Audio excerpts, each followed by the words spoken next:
Good morning, Packers fans. Aaron Nagler here with your Packers Daily Chat, coming to you live on the Cheesehead TV social channels. It is Tuesday. The Packers not in OTAs or minicamp just yet, so all's quiet on the Packers front if you don't count the news from The Guardian this morning that Brett Favre is being sued by the state of Mississippi. Oh, Brett, so unfortunate. Other than that, not a lot going on with the green and gold, but always here to talk some Packers with you fine folks. And to quote the Nazi from Raiders, so what shall we talk about? That's right. It's up to you folks to drive the conversation today because I got nothing. What's up, Danny? Greetings from Seattle. Greetings from New York City. You're up bright and early. Hope you're having a good day wherever you are out there, each and every one of you Packers fans worldwide. Good morning, fellow cheeseheads. What's up, Kevin? Hope you're doing well. Let's talk about the route tree. How many routes are on the tree? And Nags, could you name them for the chat folks? I couldn't off the top of my head. I know a bunch of them. The 9 route or the go route, which is a simple fly, straight line. The post, when you do one of these. I always think of unnecessary roughness. I thought you were going to do one of these. The post is when you start on what looks like a 9, and then you take it to the post or the middle of the field. There's a slant. There's a quick slant right off the line of scrimmage. You can run a slant a little deeper. There's angle route where you come out of the backfield and it looks like you're seeping out into the flat, and then all of a sudden you cut back inside. Sometimes that can be confused with a Texas route or a choice route, where the back comes out of the backfield and lines up on the linebacker, and he has a choice given whatever leverage he sees the backer playing, or sometimes a safety, to cut inside or outside. And of course, obviously, he's got to be on the same page with the quarterback in that regard. But a lot of times you'll see backs out of the backfield have what they call a choice route. List goes on and on. I don't want to bore people, but I would suggest anyone interested in that kind of thing, read. There's a couple books to read when it comes to like X's and O's stuff. I'd highly recommend Smart Football's book, Chris Brown's 2 books. They're really good stuff. And I think in Take Your Eye Off the Ball, I think they have a route tree diagrammed there. I'd also highly recommend finding Matt Bowen's old stuff for National Football Post. It's still all out there on the internet. If you Google Bowen, he did a playbook series for National Football Post back in the day where he broke down all of that stuff, and it's really good. And like I said, it's still out there. Let's say we got some super chats. What's up, Dustin? How you doing? Didn't happen last year. Big Lebowski watch party? I hope so. Let's do it. Let's make it happen. Yes, absolutely. Jeff, what's going on, buddy? Morning, Nags. What is your best guess at the year that Watson will be inducted into the NFL Hall of Fame? I want to line up my Canton hotel early. Ooh, I don't know if you saw the lead article this morning at Cheesehead TV, but I believe it was something along the lines of, "Can we stop putting Christian Watson in the Hall of Fame already?" No, that wasn't the headline. I think it's what I can't remember what the headline is. Hold on. It was it's from Corey Jenner John. Enough with silly Christian Watson expectations. You hear that, Jeff? Enough. I said enough. Big B is here. What's up, Big B? How you doing? Sean Perry, what's going on, man? Now that we are a few months removed from the playoff loss and we can evaluate without emotion, is that possible? How much is on 12, on coach, on special teams, on injuries? What happened? Yes, is what the answer to that is. It's on everybody, man. And look, yeah, did 12 play below his standards? No question about it. Did Matt fail to really kind of materialize, help his quarterback produce some more offense? Yes, absolutely. Special teams, clearly a liability. Severely limited their ability to win that game with the block punt, etc. The list is long, man. And it's just like going back to 2014 with the loss in Seattle. I remember, I think it was Zach Cruz did something for Cheesehead TV where he listed 22 reasons they lost that game. That game against the 49ers is similar. There are a ton of things you can point to. It's the game of football is the ultimate team sport. We always give it lip service, but then when things go wrong, everybody wants to find the culprit or the thing. It's a team game, man. Everybody lost that game for the Packers. Everybody. All right, maybe not the defense, but everybody. And even look at the defense, man. They get a stop there at the end, so they don't get in field goal position. Good chance they win that game. It just obviously there's more blame to go around for certain individuals rather than others, but man, it's a team loss. That is a team loss, no doubt about it. Someone posited the fade route. Oh god. Not the fade. I think didn't the Rams like run a fade on the goal line in the Super Bowl and score a touchdown? One in a million, man. One in a million. No fades at the goal line, please. 90 to 100 targets for Big Bob Tunyon? Pete, that's a really good question. I feel like that's a bit high, if only because I know he's, been reportedly or is reportedly expected to be ready for training camp in some capacity. I can't imagine he plays early in the season. Maybe, he proves me wrong. Maybe he surprises with, some incredible recovery. Man, that was a significant injury he suffered there in Arizona. And I know it was like about halfway through the year, so he's had time, but especially given how conservative the Packers traditionally are, getting guys back onto the field, I just think it'll eat into his opportunities. But man, I think if all things being equal, if he was on the field from week one, yeah, I think that's a possibility. No doubt about it. Uh, what's that? What's that? If only the Packers had taken a knee in the end zone. Yeah, but you're not thinking like that. You're punting. You should be able to punt. It's not rocket science. Melissa Hayden, Minnesotan. What's up, man? How you doing? Morning, Aaron from John Elders, carrying the G from Oregon. Thanks for providing the latest on the Packers. You're welcome, John. At the moment, there ain't a whole lot. There ain't no latest. So just chatting it up with you fine folks. Matthew, I really wish the wide receiver bubble screen will be scrapped and burned this season. That's such a wasted play. I mean, I don't hate it if it's used judiciously. I don't hate it as a wrinkle. I do hate how sometimes it's so clearly part of their game plan because they've seen something on tape with the defense that they're facing that they know they can take advantage of, which they usually do at least once. But then it's like going back to that well repeatedly throughout the game where, the diminishing returns start to show up.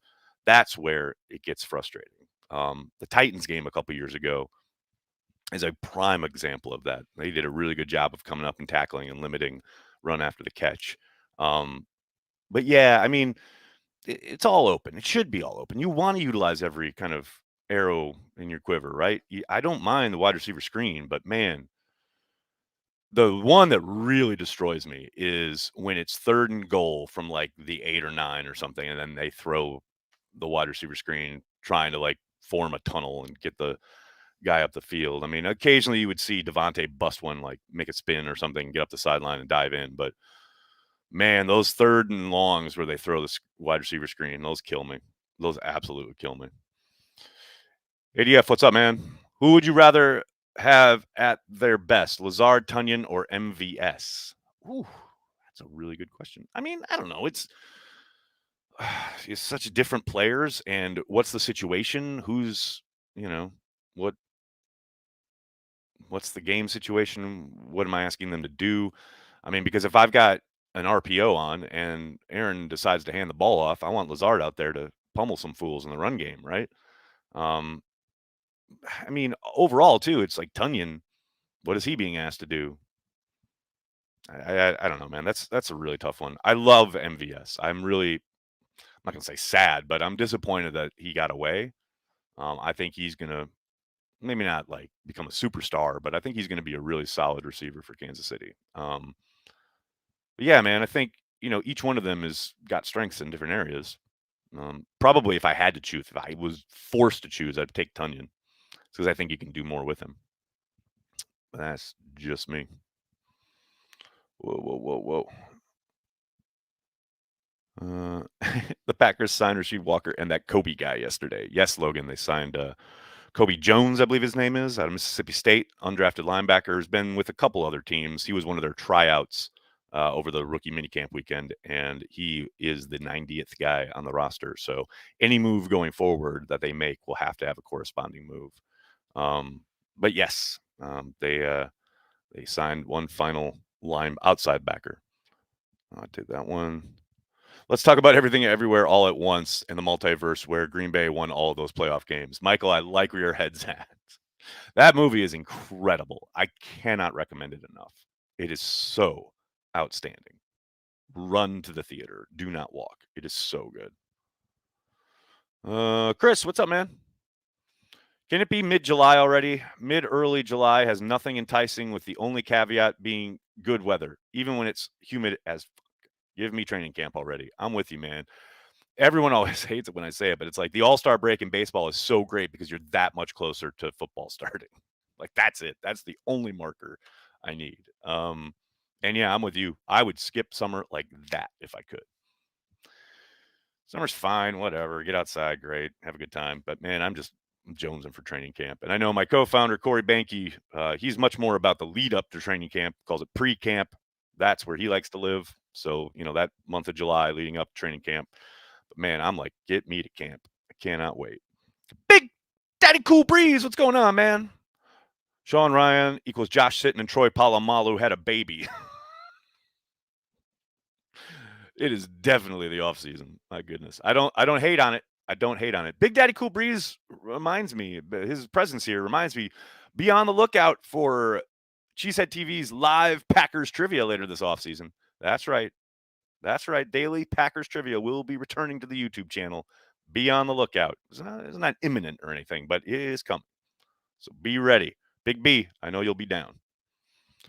We got someone checking in from Australia. What is going on? Most hated.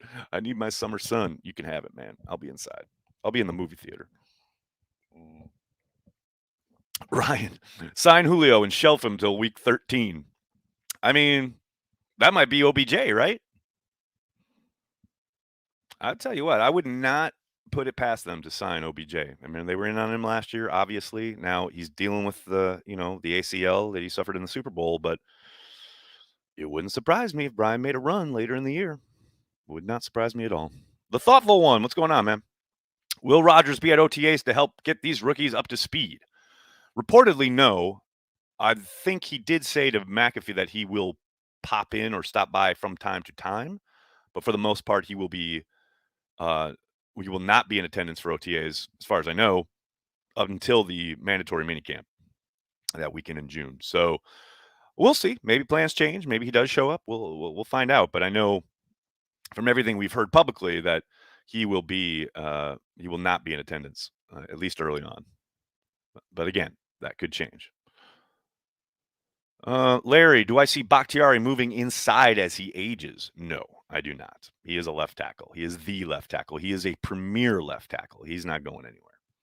No, they will continue to utilize him as their blindside protector. Michael, what's up, man?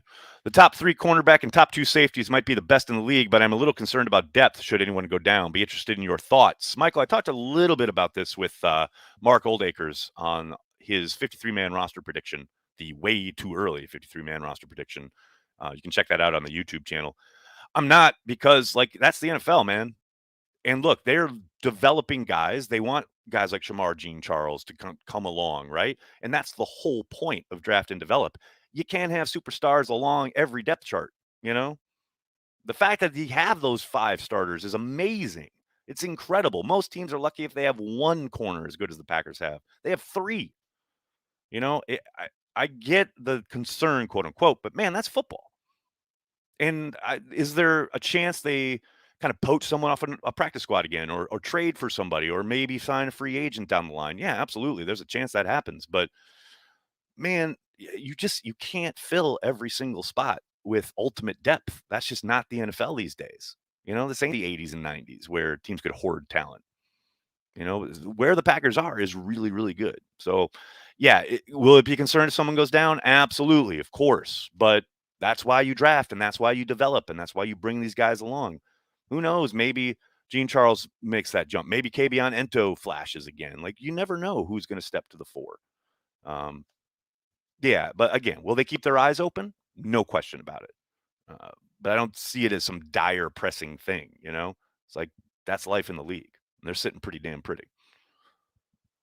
What else we got? We got ADF. What's up, man?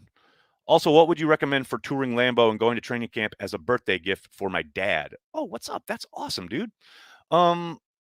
I mean, the Lambeau tours are awesome. What they do provide now, or they offer, are alumni tours. I know Corey and his girlfriend Rachel went on a tour with Leroy Butler, and they said it was fucking amazing. So you can look on the website. They have, I think they have a schedule. It's not out probably yet, but they will once you get closer to camp, and you can get like some Packer alumni to show you around Lambeau. It's pretty dope. As far as like when to go, I've said this before and I'll probably say it all summer. Make sure if you want to see hitting, don't go right away. Don't go that first week because the first 5 days have to be without pads per the CBA. So I would show up like 6, 7 days into camp. And that way you'll see some pads, you'll see some hitting. It'll be a really good time. Deshaun, man, what's up? What's the plan on offense in the red zone this year? That's an excellent question. Um, well, you can't focus on Devontae, so maybe that forces them to get a little more creative, so to speak. And I know it's interesting. Last year, we heard from Devontae and Aaron both at points throughout the season talking about we need to be more aggressive, i.e., in their parlance, that means throw the ball more. I think they need to lean into the run more, get AJ Dillon going. That would be me, and then play action, maybe to Tunyon, etc. Like get that stuff opened up. But I'm sure, that's the kind of thing they'll be working on, the next kind of month or so. They're building that offense and trying to figure out where things went wrong last year because 2 years ago, they were absolutely lights out in the red zone. And then last year, they really struggled and again struggled in the playoff game. So I'm with you, man. That is one thing they definitely need to take a close look at. Chris, what's up, man? I want to know why OBJ and Julio are still free agents. What the hell are they waiting for? An injury? Question whether they still want to play. Come on, sign already. What? Why? What game is being played on Sunday? Wait, is your fantasy draft happening? Man, chill. They're older veterans. They don't need to say, A, they probably don't even need camp. I mean, but two, it's like, yeah, they're probably waiting for an injury in some team and they'll be signed in. I mean, OBJ, he's not going to sign it. I wouldn't think anytime soon coming off that injury. But, Julio hasn't been able to play 16 games in forever. He's an older guy. Didn't have a great year last year. He's undoubtedly not gotten anywhere near the kind of offer he would like monetarily. So I would think, yeah, he's going to wait for an injury and then take some calls. Marshall, what's up, man? Which former Packers player in their prime would you plug into this current team? Ryan Longwell, Chuck Cecil, Aaron Campman, or Micah Hyde? Oh, Micah Hyde without delay. Oh, my God. You talk about someone worrying about the secondary depth. That would solve it. Oh, my God. Micah Hyde. Oh, the one that got away. I'll never understand it. I know everyone talks about Casey Hayward. Casey Hayward made total sense. Micah Hyde never will. Ever will. You're a draft and develop team. You drafted this kid. You developed him. He was becoming an amazing football player, playing his best ball toward the end of his 4th year. He's your tied for your all-time leader in punt returns for touchdowns. Complete player. Draft, develop, and then you let him walk away because you have Clinton Dix as a starter. Oh, that's a tough one. That's one I'll never get over. And I know per Domofsky's reporting, that was a call that was made by Russ Ball. We all know things were a bit messed up at that point in the Packers front office because Ted's ailing health was making things hard for everybody involved. And Russ Ball made that call. And I love you, Russ, but that's one that's going to be hard. That's going to be hard for me to ever forgive you for. But yeah, man, Micah Hyde would make this team insane.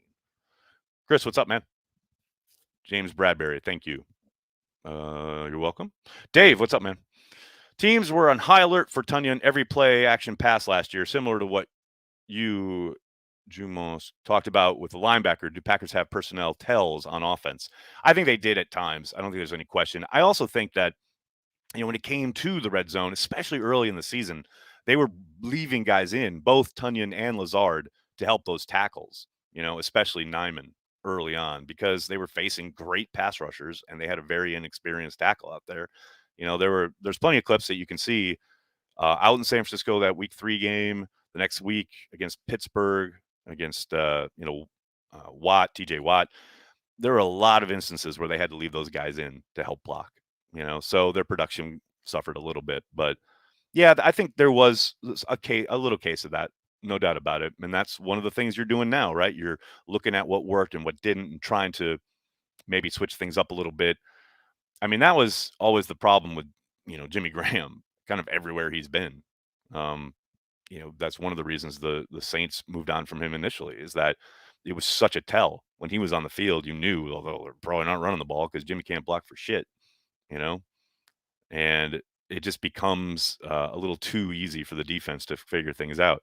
Now, I don't think the Packers were in any way, shape, or form that obvious with something, as far as this personnel means X is going to happen. But I do think it got to a point at times last year where you guys, you were on the watch parties with us, you can kind of tell when that wide receiver screen is coming.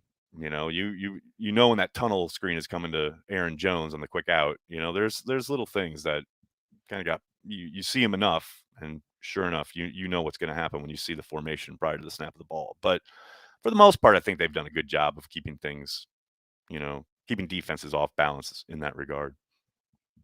Cyril, what's up, man? Haven't seen you in forever. Well, I hope Crosby has a great camp and keeps his job. How great would it be to have a Canadian Molson on the team? Reminds me of my youth. Those days at DePaul University. I may have had a Molson or two. Yeah, that'd be fun, man. Chris, what's up?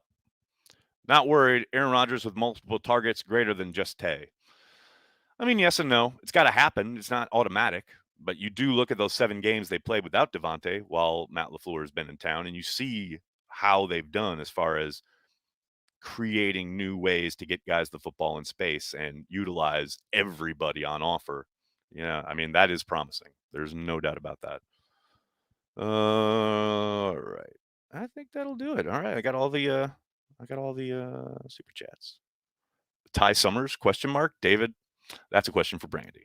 All right, everybody. I'm going to have to get going. I can't thank you enough for hanging out, talking Packers each and every day, Monday through Friday, right here on the Cheesehead TV social channels. Please do me a monster favor. Hit like on this video, subscribe to the channel, and then tell your friends and tell your family, Cheesehead TV, we are devoted to Green Bay Packers fans worldwide. Thanks a lot, everybody. Have a great day. Go Pack Go.